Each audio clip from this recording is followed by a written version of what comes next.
కడపలో ట్రాఫిక్ పోలీసులు అత్యుత్సాహం ప్రదర్శించారు. ఆయిల్ సప్లై కాంట్రాక్టర్ పట్ల సీఐ ఎస్ఐ దురుసుగా ప్రవర్తించారు.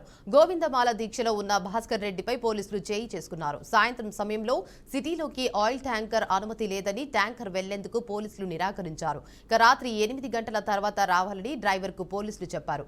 దీంతో రాత్రే వస్తానని డ్రైవర్ చెప్పాడు. ఈ క్రమంలో ట్యాంకర్ డ్రైవర్ యజమాని భాస్కర్ రెడ్డికి ఫోన్ చేసి ఎస్ఐతో మాట్లాడించే ప్రయత్నం చేశాడు. ఇంతలో ఆగ్రహించిన పోలీసులు డ్రైవర్ను కొట్టారు. ఈ నేపథ్యంలో గోవిందమాలలో ఉన్న ట్యాంకర్ యజమాని భాస్కర్ రెడ్డి హుటాహుటిన పోలీస్ స్టేషన్కు వెళ్లాడు. డ్రైవర్ను కొట్టడంపై ప్రశ్నించారు. అనంతరం రద్దీ సమయంలో కూడా ఆయిల్ సరఫరాకి నగరంలోకి వచ్చేందుకు అనుమతి ఉందని పోలీసులు పత్రాలను చూపించారు. ఇక దీంతో పోలీసులు అత్యుత్సాహం ప్రదర్శించారు. స్టేషన్లో భాస్కర్ రెడ్డి పట్ల పోలీసులు అమానుషంగా వ్యవహరించారు. తన పట్ల దురుసుగా ప్రవర్తించారని కొట్టారని ఆరోపించారు.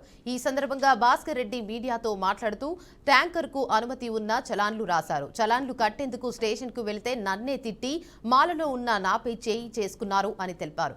దీంతో పోలీసుల తీరుకు నిరసనగా ట్రాఫిక్ పోలీస్ స్టేషన్ ఎదుట భాస్కర్ రెడ్డి ధర్నాకు దిగారు. కడప ట్రాఫిక్ పోలీస్ స్టేషన్ ఎదుట విజయ భాస్కర్ అనే వ్యక్తి రోడ్డుపై బైఠాయించి ఆందోళన చేపట్టారు. ఇక సివిల్ సప్లై శాఖకు చెందిన ఆయిల్ ట్యాంకర్ను అడ్డుకున్న ట్రాఫిక్ పోలీసులు రాత్రి 8 తర్వాత కడప నగరంలోకి రావాలంటూ సూచించిన ట్రాఫిక్ ఎస్ఐ జయరాం గోవిందమాలలో నా పట్ల అమానుషంగా వ్యవహరించారని ఆరోపించిన విజయ భాస్కర్ రెడ్డి రద్దీ సమయంలో కూడా ఆయిల్ సరఫరాకి నగరంలోకి వచ్చేందుకు అనుమతి ఉందన్న కాంట్రాక్టర్ అయినా దురుసుగా ప్రవర్తించారంటూ బాధితుడి ఆవేదన వ్యక్తం చేశాడు. స్టేషన్లో మొబైల్ పగలగొట్టారని ఆరోపణ చేశారు.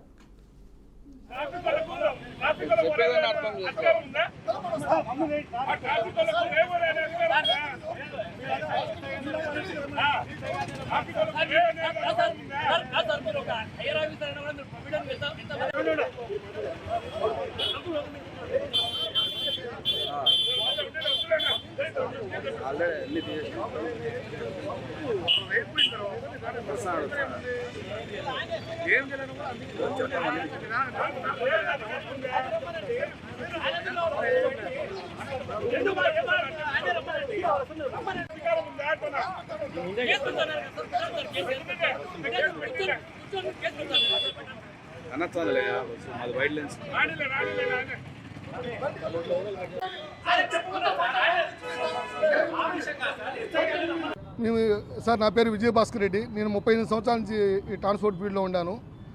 మాది డిపో వచ్చి బాకరాపేట హెచ్పిసిఎల్ కంపెనీలో ఉండదు. మాకు అన్ని అవుట్లెట్లకు 650 అవుట్లెట్ సప్లై చేస్తాం సార్. దాంట్లో ఆర్టీసీలు ఉన్నాయి, పోలీస్ అవుట్లెట్లు ఉన్నాయి, డీజిల్ పెట్రోల్ సప్లై చేస్తాం సార్. 650 బంకులకు దాంట్లో పోలీసు వాళ్ళు ఉన్నాయి, ఏపీఎస్ఆర్టీసీ ఉన్నాయి, అటువంటి సివిల్ సప్లై అన్ని డిపార్ట్మెంట్కు మేము సప్లై చేస్తాం సార్. ఈరోజు సాయంత్రం 6 గంటలకు లోడ్ ఇచ్చారు సార్. ఏపీఎస్ఆర్టీసీ కడపకి ఇచ్చారు, డీజిల్ ఇచ్చారు. మీరు తీసుకొని వస్తే మా డ్రైవర్ని బండి ఆపారు. తేజ పెట్రోల్ బంకుకు వై జంక్షన్ మధ్యలో ఆపారు. అడిగి బండిని నిలబెట్టి మీరు రాకూడదు కదా అని అడిగారు. సార్, ఇది సివిల్ సప్లైస్ సార్, మేము పోవచ్చు, పర్మిషన్ ఉంది సార్ అన్నాడు. అని అంటే ఆపు నీకు ఫైల్ ఎత్తుకురా అని చెప్పి పెరుక్కున్నారు బేగాలు. ఎమ్మడే మా డ్రైవర్ ఫోన్ తీసుకుని నాకు ఇచ్చాడు. అన్న ఎస్ఐ సార్తో మాట్లాడి బేగాలు ఫైల్ పెరుక్కుంటున్నాడు. సార్, ఇట్లా మేము ట్రాన్స్పోర్ట్ సార్ 30 సంవత్సరం ఎవరు అడగలేదు సార్, మీరు అడిగారు కదా, రేపు మేము పర్మిషన్ ఇస్తే వస్తాము, లేకపోతే ఆపేస్తాం సార్ అని చెప్పాను. పెట్రా ఫోన్ నన్ను పెట్టుకొని అని ఎమ్మడే చలానా రైజ్ చేసేసాడు. కట్టిపోతామని నా కొడుకుని పంపించా. పోతే నా కొడుకుని ఏం మాట్లాడతాడు, స్టేషన్కి వస్తే ముందు వాడు ఎవడో మాట్లాడిన వాడు రమ్మన్నాడు. వాడిని మాలేసుకోండా కనీసం లోపల పోయాను సార్ అని అడిగితే కనీసం మర్యాద కూడా లేకుండా ఏం మాట్లాడతాడు, నేను బండికి సీజ్ చేస్తా, నీ ఎవరికి చెప్పుకోపో, నేను ఎంఈకి లెటర్ రాస్తా, ఎంఈకి హ్యాండ్ ఓవర్ చేస్తా బండిని అని చెప్తే మేము ఎప్పుడు సప్లై చేయాలి సార్. ఎస్ఐ సార్, ఎస్ఐ పేరు వచ్చి ఈయన సార్ జయరామ్ సార్. ఆయన మేము రిక్వెస్ట్ చేశాము సార్. రేపు నుంచి రాములు కూడా చెప్పాము, మా డిపో మీద పర్మిషన్ తెచ్చుకుంటే ఉంటే వస్తాము, లేకపోతే రాము, మాకేం లేదు సార్. మేము బాడుకు తిప్పుకునే వాళ్ళు, మాదేముంది, డిపోలో ఇస్తే పోతాము, లేదంటే ఆపేస్తాము. బండి వై జంక్షన్ దగ్గరే ఉంది సార్, అక్కడ రోడ్డు బండి అట్లా ఆగి ఉండదు సార్. బీగాలు ఫైల్ 2 తీసుకొచ్చి ఒకటి సార్ మా కీసు మా ఇచ్చి డ్రైవర్ని కొట్టినారు సార్. ఇప్పుడు లోపల ఆయన ఏం దొంగ కాదు సార్, వేషంతో మా డ్రైవర్కి అయితే కొట్టినాడు సార్. మేమేం దొంగతనం చేయలేదు, ఏమి ఇదేం చేయలేదు సార్. కొట్టాల్సిన అవసరం లేదు, స్టేషన్ తీసుకోవాల్సిన అవసరం లేదు. కాబట్టి చలానా వేసుకొని మేము కడతాం. తప్పు అయితే ఆల్రెడీ చలానా వేశారు, ఇంకా అయిపోయింది. మా బండి మాకు పంపొచ్చు కదా, ఎందుకు మా ఫైల్ పెరుకోవాలా, మా డ్రైవర్ని తీసుకురావాలి ఇడికి. లోపల వేస్తున్నారు చూడిపోండి సార్, దొంగన వేసినట్టు వేస్తున్నారు లోపల. ఏం అవసరం సార్ డ్రైవర్ని లోపల వేయడానికి? అదేనా సివిల్ సప్లైస్ బండి సార్, ఏమన్నా దొంగ సరుకు ఏమైనా తోలినామా, లేకపోతే ఇంకోటి ఏమైనా లారీయా, ఏమన్నా సరుకులు ఏమైనా తెచ్చామా? ప్రజలకు అవసరమైన నిత్యావసర వస్తువులు అది ఒకటి సార్, పెట్రోల్ డీజిల్ అది ఒకటి, అది తీసుకొని ప్రజలకు సప్లై చేసామే కానీ మేము వేరే ఏం చేయలేదు. ఇక ఇదే అంశంపై మరింత సమాచారాన్ని మా ప్రతినిధి కడప నుంచి కృష్ణ అందిస్తారు. చెప్పండి కృష్ణ, అప్డేట్స్ ఏంటి? Thank you Devika. కడపలో ట్రాఫిక్ పోలీసుల ఓవర్ యాక్షన్ అనేసి ఏదైతే ఉందో పూర్తి స్థాయిలో అయితే అది దీని రివర్స్ అనేసి అనుకోవచ్చు. అయితే పూర్తి స్థాయిలో అయితే ఎవరైతే ఆయిల్ ట్యాంకర్ యాజమాన్యుడు భాస్కర్ రెడ్డి ఉన్నారో అతనే ఓవర్ యాక్షన్ చేశారంటూ కూడా పోలీస్ శాఖ వారు కూడా చెప్పడం జరిగింది. ఈ నేపథ్యంలో చూస్తే పూర్తి స్థాయిలో అయితే ఏదైతే ఈ ట్రాఫిక్ అంతరాయం కలుగుతుంది, మీ యొక్క లారీ ఏదైతే ఆయిల్ ట్యాంకర్ ఉందో ఆ ట్యాంకర్ ని కొంచెం సైడ్ తీసుకోండి, పైగా మీకు సంబంధించిన ఏదైతే ఆ ట్యాంకర్ కి పూర్తిగా అయితే ఒక డ్యూ కూడా అదేమంటారు ఒక ఫైన్ కూడా పెండింగ్ లో ఉంది, ఆ పెండింగ్ ఉన్న ఆ ఫైన్ ని కట్టుకోండి అనేసి కూడా అతను ఎస్ఐ చెప్పడం జరిగింది. కానీ అక్కడ డ్రైవరు దురుసుగా మాట్లాడడంతో అతను వచ్చేసి పైగా పోలీసు వారిపైనే ఆ సెల్ ఫోన్ తీసుకొని ఏం మాట్లాడతానని చిత్రీకరించడం తరుణంలో పూర్తిస్థాయి అయితే సెల్ ఫోన్ ఆపండి అనేసి చెప్పడం కూడా ఇది తప్ప అనేసి కూడా పోలీస్ శాఖ వారు కూడా చెప్పడం జరిగింది.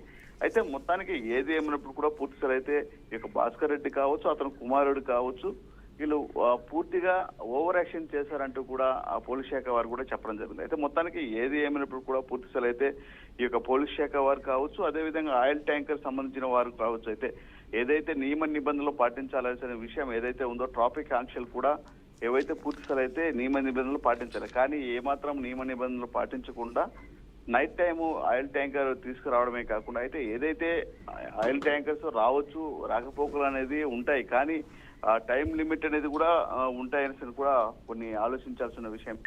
మొత్తానికి ఏది ఏమైనప్పుడు కూడా పూర్తిస్థాయి అయితే ఏదైతే ఈ యొక్క గోవిందమాలలో ఉన్నటువంటి భాస్కర్ రెడ్డి కావచ్చు, అదేవిధంగా తమ కుమారుడు కూడా పూర్తిస్థాయి అయితే ఆ ట్రాఫిక్ పోలీస్ స్టేషన్ వద్ద కూడా ఒక ధర్నా లాగా చేయడం అయితే జరిగింది. అయితే ఎందుకు ధర్నా చేస్తారంటే పూర్తిగా మేము మనోవ్యాధికి గురయ్యామని కూడా వారు చెప్పడం జరిగింది. అయితే మొత్తానికి ఏదేమైనప్పుడు కూడా పూర్తిస్థాయి అయితే ఏదైతే ట్యాంకర్ సంబంధించి కావచ్చు, అయితే పోలీస్ శాఖ వారికి కూడా పూర్తిస్థాయి అయితే సంజయ్ ఇవ్వడం కూడా జరిగింది. ఎందుకంటే ఈ పూర్తిగా ఎవరైతే ఈ యొక్క ఆయిల్ ట్యాంకర్ సంబంధించిన భాస్కర్ రెడ్డి కుమారుడు ఎవరైతే ఉన్నారో పూర్తిస్థాయి అయితే మాకు ఇన్ని ట్యాంకర్లు ఉన్నాయి, ఎందుకు మీరు ఇంత ఇది చేస్తున్నారు అనేసి కూడా పూర్తిగా అయితే ఓవర్ యాక్షన్ చేస్తారని కూడా పోలీస్ శాఖ వారు కూడా చెప్పడం జరుగుతుంది. అయితే మొత్తానికి ఏదేమైనప్పటికీ ఈ యొక్క పోలీస్ శాఖ వారు కావచ్చు, అదేవిధంగా డ్రైవర్ ఆయిల్ ట్యాంకర్ సంబంధించిన డ్రైవర్ ఎవరైతే ఉన్నారో రోడ్డుకి అడ్డంగా పెట్టేసి దురుసుగా మాట్లాడము, ఏం చేసుకుంటారో చేసుకోపోండి, మేము కట్టేది లేదు అన్నట్టుగా కూడా మాట్లాడిన పరిస్థితి అయితే పోలీస్ శాఖ వారు కూడా చెప్పడం జరిగింది. అయితే మొత్తానికి ఏదేమైనప్పుడు కూడా ఈ యొక్క ఎస్ఐ జయరాముల పైన మాట్లాడము అది సరికాదంటూ కూడా శేరవాణి ద్వారా కూడా ఎస్ఐ జయరాములు కూడా మా బీఆర్కేతో కూడా మాట్లాడడం జరిగింది. మొత్తానికి ఏది ఏమైనప్పుడు కూడా పూర్తిస్థాయి అయితే ఎవరైతే ఈ యొక్క ఇలాంటి సంఘటనలకు పాల్పడతారో వారిపైన కూడా కఠిన చర్యలు కూడా తప్పవు అన్నట్టు కూడా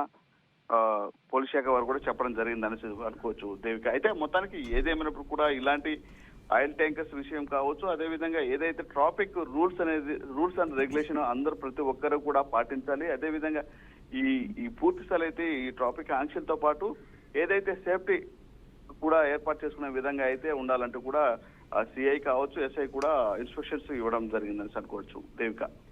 right, thank you for the update Krishna.